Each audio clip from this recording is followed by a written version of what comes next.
Hello, I'm Don Walker and I'm Communications Director for Brevard County Government, and we are here today to provide you an update on the COVID-19 pandemic and other issues that the county is currently addressing. I have a panel today that includes Anita Strimmel and Bruce Pierce with the Florida Department of Health Brevard office, Matt Wallace, our Public Safety Director, Chief Mark Schomeyer, Brevard County Fire Rescue Chief, John Scott, our Interim Emergency Management Director, Nikki Hensley, who is the Senior Communications Coordinator with Brevard Public Schools, Jesse Ray, who is the County Social Media Specialist. First, I'm going to give you just an update. The county recently provided over 2,000 personal protection equipment kits to small businesses in our community, and that program went very well. And we do plan to have additional PPE distributions. We have ordered additional supplies, and starting in October, we'll begin making announcements of where small businesses can obtain that PPE. We are also continuing our food stability program. So if you are in need of food assistance, we have expanded farmers markets that are being held today at Wickham Park, which is at 2500 Parkway Drive in Melbourne. That's from 3 to 6. On Friday at the Welcome Center in Titusville, which is at 419 South Hopkins Avenue, and that's from 3 to 6 p.m. And also on Saturday at Paddling Paradise, which is at 4220 Dixie Highway Northeast in Palm Bay, and that's from 10 a.m. to 2 p.m.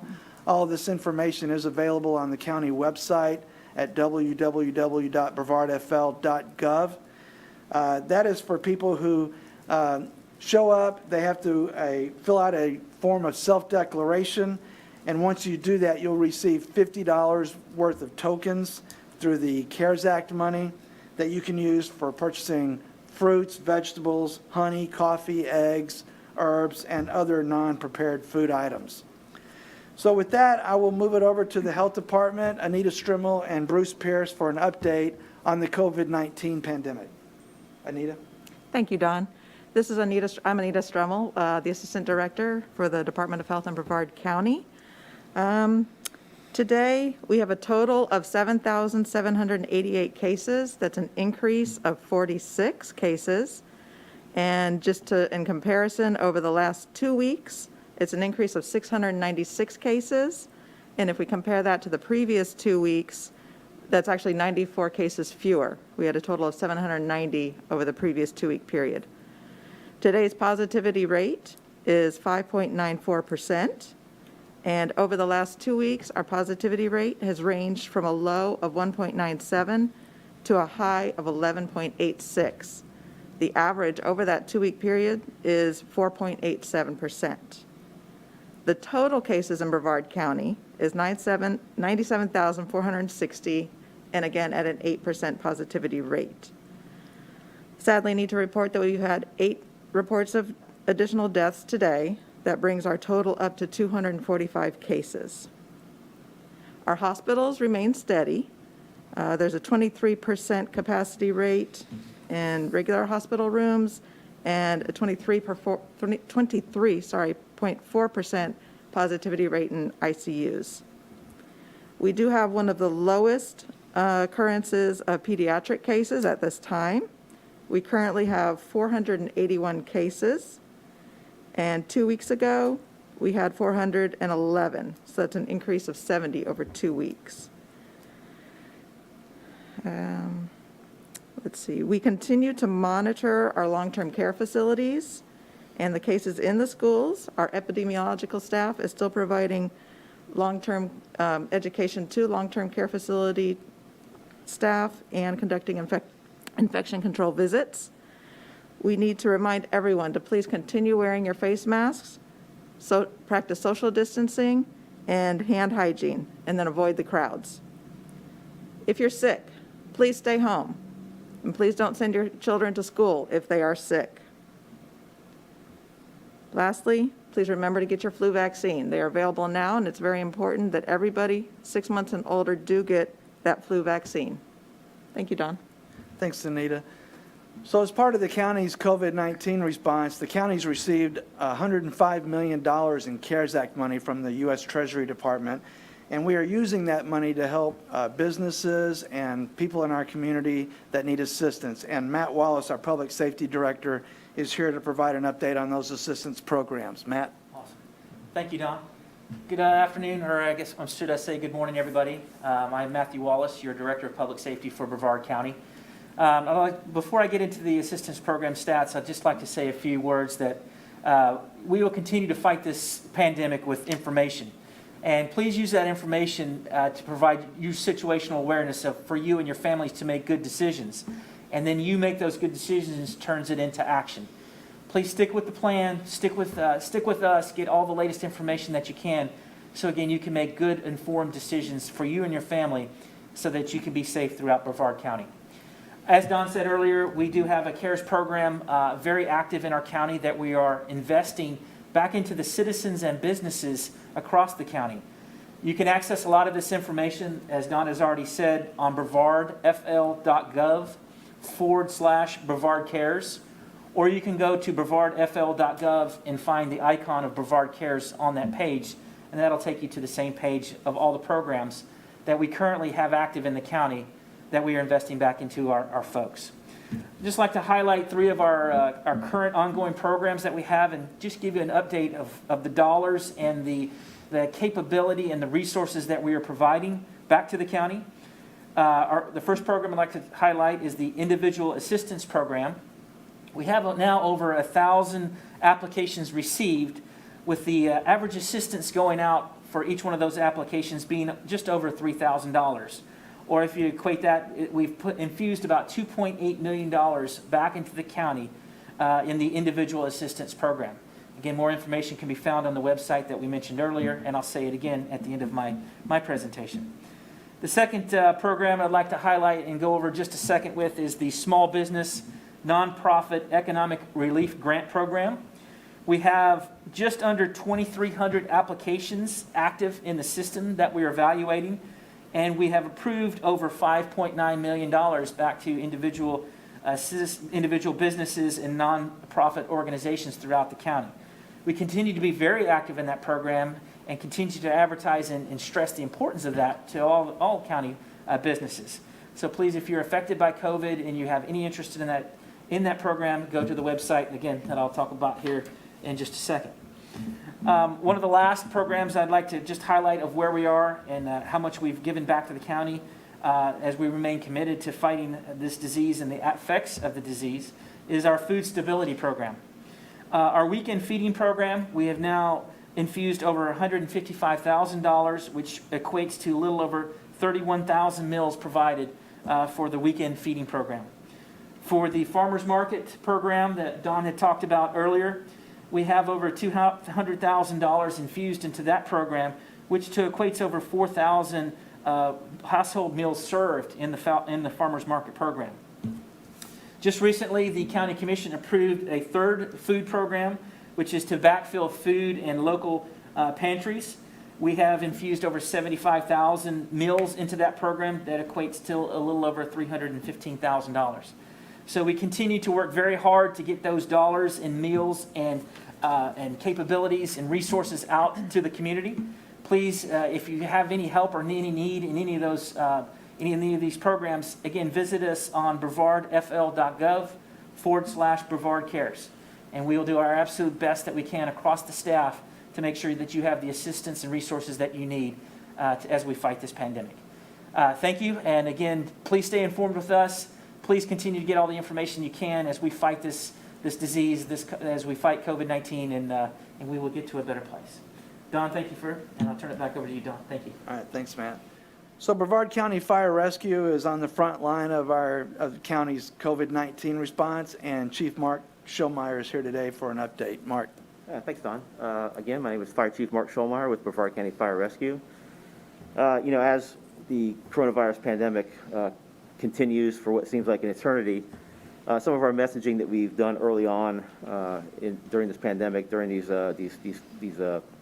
informational videos, has become kind of lost. And one of those things from listening to the radio and hearing from our crews is that when we respond to your home, if you happen to be symptomatic or you happen to test positive for coronavirus, we're asking you to think about our crews, the safety and well-being of our crews, the health of our crews, and if you can, ambulate to the front door outside to meet our crews to better help them help you.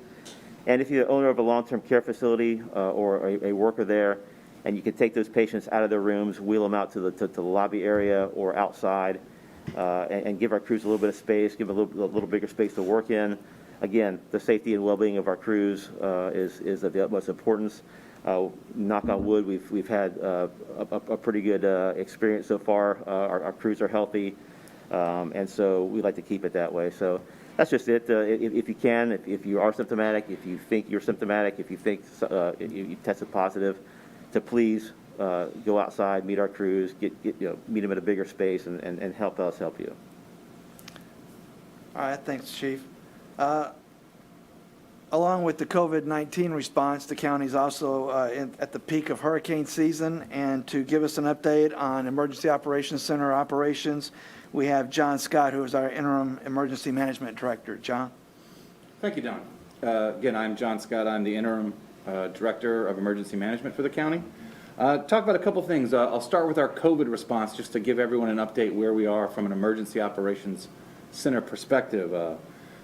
For most of you know, we activate a lot of times for shuttle launches and for hurricanes or other natural disasters. This is now officially our longest continuous activation. We've been activated for 187 days, or 73% of the year we've been activated so far. Again, it's our longest in our history, and we've been around a while, so that says something. And during those times, we've been focused on really our core mission, which is coordinating with partners to make sure we've got a good, strong, unified message, to make sure that we're meeting needs of not just county folks, but municipalities, nonprofit organizations, those folks who are out there helping the community as much as we can, making sure it remains a coordinated approach.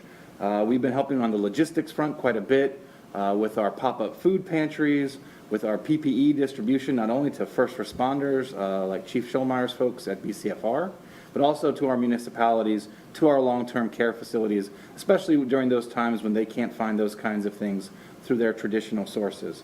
And those missions are all ongoing. It's what we're doing every day to make sure that we're not getting gaps there. And as we identify issues, that we're being proactive and staying ahead of those issues. And with that, and you heard from Anita with the health department talking about sort of we've hit a stabilization point, and I think that's a real success for the county and for our community that we've been able to sort of get that spike that we had under control. But we also want to reinforce that it's not doesn't mean we sort of take our foot off the gas. It is we absolutely must remain vigilant. Anita talked about it. We've got to make sure that we're wearing our face coverings, that we are practicing good physical distancing, and we are avoiding crowds. We're doing good hand hygiene. And if you are symptomatic at all for anything, COVID or otherwise, stay home, avoid socializing with other people. That kind of stuff is really how we get this under control and how we maintain a good hold over where we're going. So I want to thank everyone for what they are doing, and please implore you to continue those good habits. So I'm going to now talk about hurricane season, because today's a pretty big day in hurricane season. Today is September 10th, which is the statistical peak of hurricane season. That does not, however, mean we are on the backside of hurricane season. September and October are the two busiest months for Brevard County when it comes to hurricane season. So we've still got a good 6-7 weeks of real critical hurricane season going. And if you've looked at the tropics, you can see that we're very, very active right now with a whole bunch of areas that the National Hurricane Center is monitoring for development. I want to highlight one thing. This time of year is what's called the peak Atlantic hurricane season, where we see those storms sort of come off of Africa in that long train, and we sort of get accustomed to the idea that, we're going to get 5, 10, 12 days notice for a storm because, the Hurricane Center is watching them when they come off of Africa. That doesn't mean storms can't develop later in that train or closer to us. So while it's nice that we get, a week or so notice when it comes to storms, it doesn't mean that's always going to be the case. So really, every day we don't have a storm, we need to make sure that we're using that time period to double check our supply kits, make sure our plan's in good order, we know where to get good information, that we're as ready as we can, that we know if we're gonna board up our windows or put shutters, that all that stuff is ready to go, because while, again, this time of year we get the luxury of a little bit more notice, that luxury is not guaranteed. So we need to make sure we're staying vigilant, not just for COVID, but also when it comes to hurricane season. That's where we are. It's going to be a fun, busy couple of 6-8 weeks for hurricane season. We thank everyone for your continued support, and I talk about it a lot. Our goal is to build a culture of preparedness in Brevard County. We do that one community at a time, one street at a time, one neighborhood at a time. So please help us achieve that. Don? Thanks, John. So I should mention that we will do our due diligence to answer some questions that we receive during this Facebook event once we've finished our presentations. We've been holding these Facebook Live events every other week for the past several weeks. Some of the questions we've received deal with the school system, which we have been unable to answer, but fortunately today we have Nikki Hensley, who is the Senior Communications Coordinator with Brevard Public Schools here, and for an update from the school system, I'll turn it over to Nikki. Thank you, Don, and thank you for the invite. I'm sorry we haven't been here sooner. It's been a little busy the last few weeks, the last few months. My name is Nikki Hensley, Senior Communications Coordinator for Brevard Public Schools. We are into our third week of school. The first 2 weeks have gone really well. This week's going well. Kids are settling in. I wanted to share some numbers with you in terms of enrollment, just out of interest, since we have a very different model this year for schools. Our in-person elementary school learners, those are the ones that are in our bricks and mortar schools right now, is at 66% in elementary and 70% in secondary schools, middle and high schools. Our e-learners in elementary are around 32% right now, and about 28% in middle school and high school. And then Brevard Virtual is holding around 2% for both elementary and 2% for secondary schools. We still are, as media reports have said, we still are at a deficit from our projections. We're just about 2,900 students under that we are trying to get into contact with to make sure that they are enrolled somewhere and learning. Because obviously that is important. So we continue to do that, but we have managed to close the gap pretty significantly from our first week of school. So things are going well on that end. Wanted to mention on the COVID-19 response front, Brevard Public Schools will be releasing a dashboard. The superintendent will be talking about it at the board meeting this evening.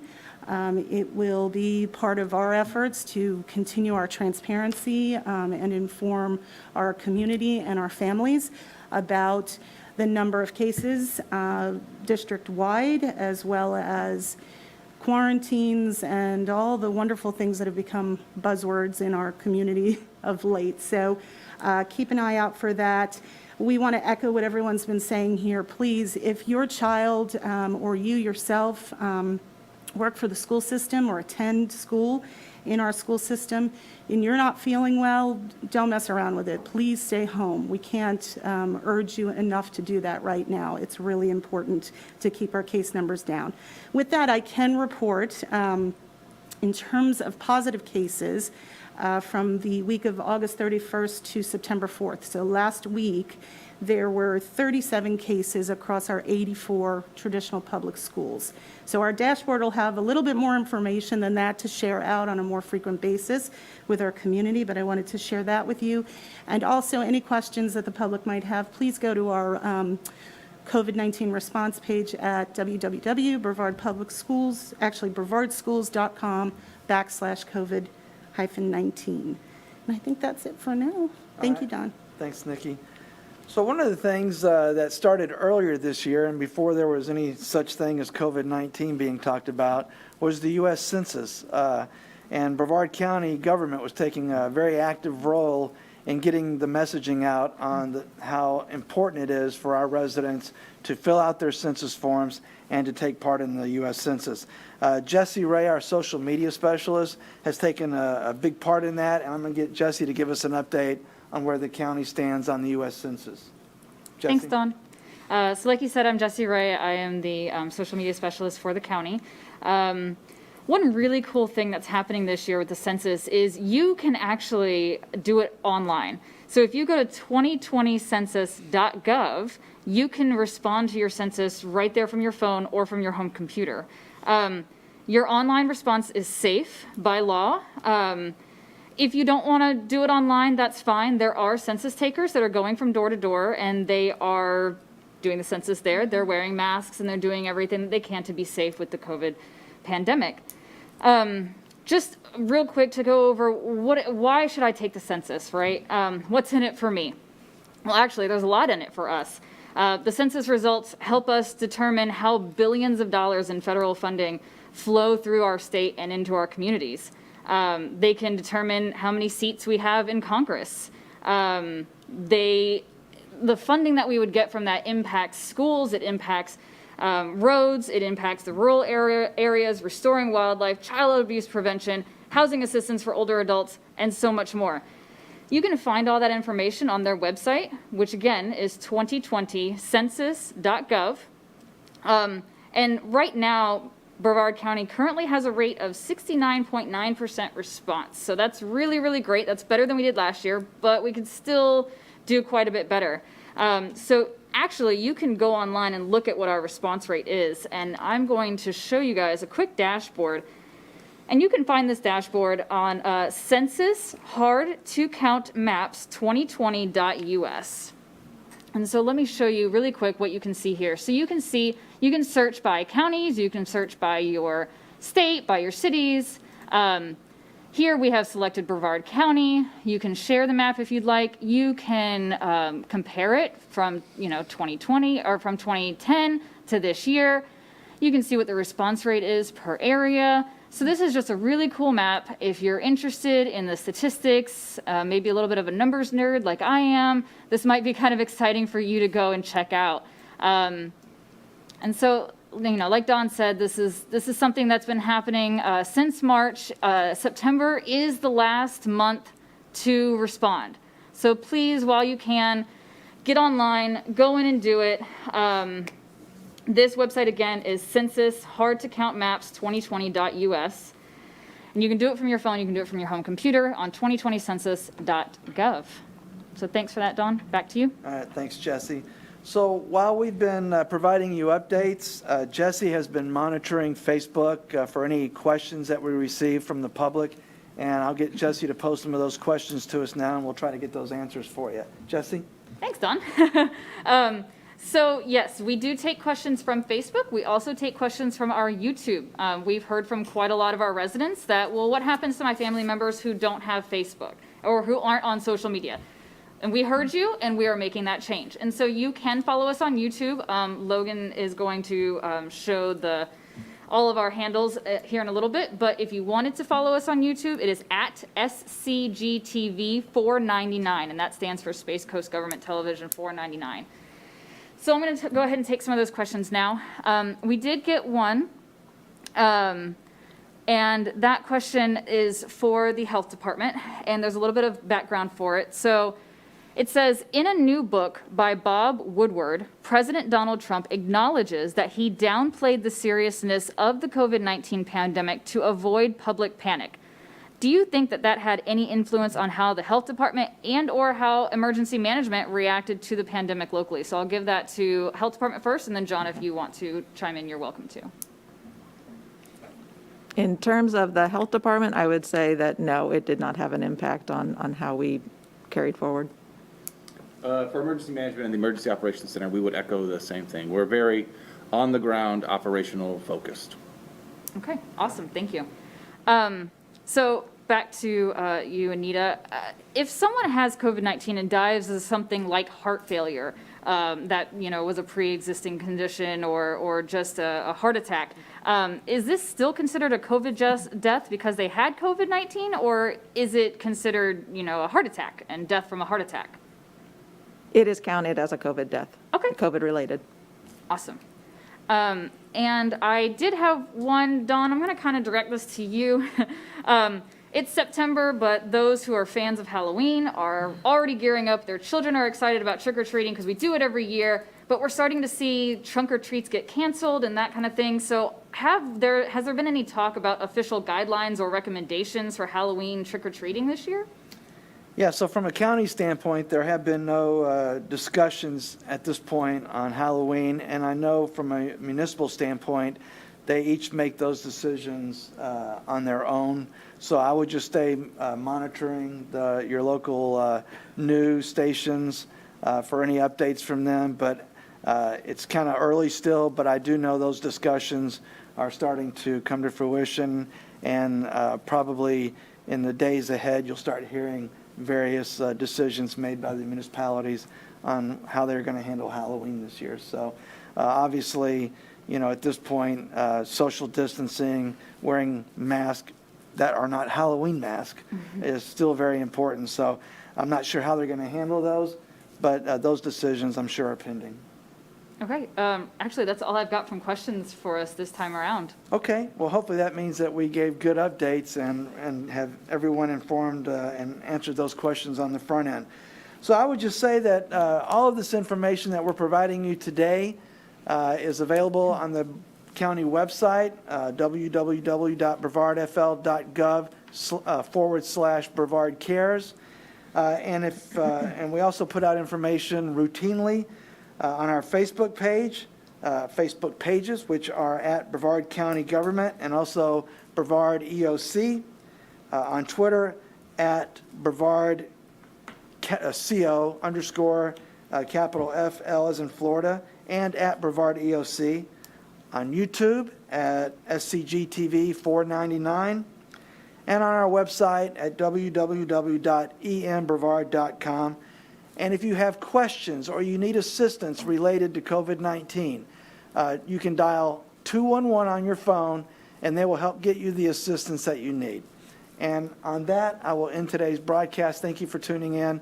We'll see you again in 2 weeks. Thank you.